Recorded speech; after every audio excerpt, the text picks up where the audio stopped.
లక్ష్మణ్ రెడ్డి గారు, వేదికపై ఉన్న పెద్దలు, ఈనాడు కీర్తిశేషులు రామోజీరావు గారి సంస్మరణ సభకు వచ్చిన గుంటూరు ప్రముఖులు, అభిమానులు అందరికీ కూడా నా నమస్కారాంజలి తెలియజేసుకుంటూ, ఈ ఠాగూర్ మెమోరియల్ థియేటర్ ట్రస్ట్ సెక్రటరీగా మాత్రమే మాట్లాడతాను నేను.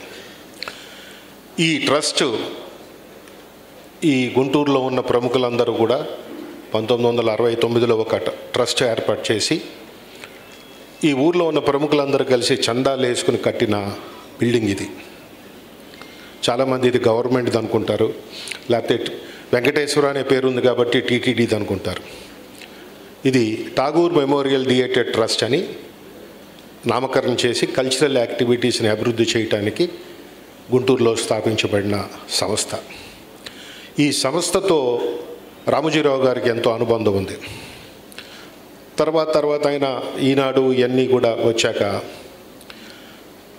గుంటూరు నగరంలో ఈ విజ్ఞాన మందిరంలో జరిగిన అన్ని ప్రోగ్రాములు, ఈనాడుకి సంబంధించినవి కానివ్వండి, ఈటీవీ కానివ్వండి, ఈటీవీ పాడుతా తీగ 3 సార్లు ఇక్కడికి వచ్చి ప్రోగ్రాం చేయడం జరిగింది. అనేక రకమైన కల్చరల్ ప్రోగ్రామ్స్, అలాగే ఈనాడు పత్రిక వారు ఆఖరికి వివాహ వేదిక కూడా ఇదే. మాకు విడదీయలేని అనుబంధం ఉంది ఈ ఆడిటోరియంకి, రామోజీరావు గారి సంస్థలకి. మేము విద్యార్థి దశలో కాలేజీలో చదువుకుంటున్నప్పుడు మా లెక్చరర్స్ ఏం చెప్పేవారంటే, తెలుగు భాష చక్కగా ఉచ్చరించాలంటే మీరు ఈనాడు చదవండి, కాంప్లికేషన్ లేకుండా ఉండే భాష రాస్తారు, మీరు రోజు ఈనాడు పేపర్ చదవండి అని చెప్పేవారు. ఆ ఈనాడు పేపర్ చదువుతూ పెరిగిన వాళ్ళం మేము. అది ఎంత ఎఫెక్ట్గా ఉంటుందంటే, పొద్దున ఈనాడు చూడకపోతే ఆ రోజంతా కూడా కొంచెం డిస్టర్బ్గా ఉన్నట్టు ఉంటుంది. జర్నీ చేసేటప్పుడు కూడా ఊర్లో ఆగి ఆ ఈనాడు పేపర్ కొని ఆ ఈనాడు ఆ పేజీ తిప్పితే కానీ మాకు, ఎందుకంటే ఒక 35-40 సంవత్సరాలు అలవాటు అయిపోయిన కార్యక్రమం అది.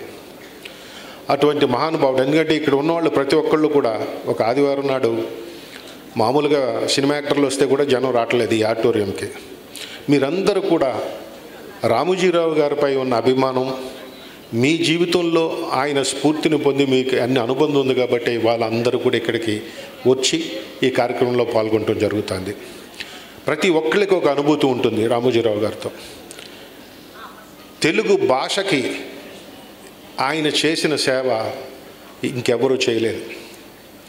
ఇవాళ తెలుగువాడుగా గర్వంగా చెప్పుకుంటానికి ఇన్స్పిరేషనల్గా చాలా చేశారు ఆయన. ఎన్ని చేశారంటే కల్చరల్గా ఇవాళ మనము వింటున్న ప్రతి పాట ఆయన ముద్రే. ఆ పాడుతా తీయగానే ఒక ప్రోగ్రామ్ని రూపకల్పన చేసి దాని ద్వారా ఎంత కొన్ని వందల వేల మంది వాళ్ళ తెలుగు పాటలు పాడే విధంగా పిల్లల్ని డెవలప్ చేశారు. అలాగే సినిమా ఫీల్డ్లో కానీ ఏ రంగం టచ్ చేసినా సరే, ఈనాడు అన్నది ఒక ప్రెస్గా తీసుకుంటే ఈనాడు అన్నది ఒక యాడ్ స్టిక్. ఇండియన్ అన్ని లాంగ్వేజెస్లో కూడా జర్నలిజంలో ఒక యాడ్ స్టిక్ అన్నమాట. అటువంటి మహోన్నత వ్యక్తికి ఈరోజు మనం అందరం కూడా ఇక్కడ నివాళులు అర్పించడానికి ఇక్కడ వచ్చినందుకు ఈ అవకాశం లీడ్ తీసుకుని లక్ష్మణ్ రెడ్డి గారు చేద్దాం, గుంటూరులో చేద్దాం ఈ కార్యక్రమం అని చెప్పి ఆయన అనగానే విజ్ఞాన మందిర్లో మనం అందరం కలిసి చేద్దాం సార్ అన్నాం. మిత్రులందరూ సహకరించారు. మీతో ఈ అవకాశం రామోజీరావు గారికి నివాళులు అర్పించే అవకాశం కలిగించినందుకు అందరికీ కూడా ధన్యవాదాలు తెలుపుకుంటున్నాను.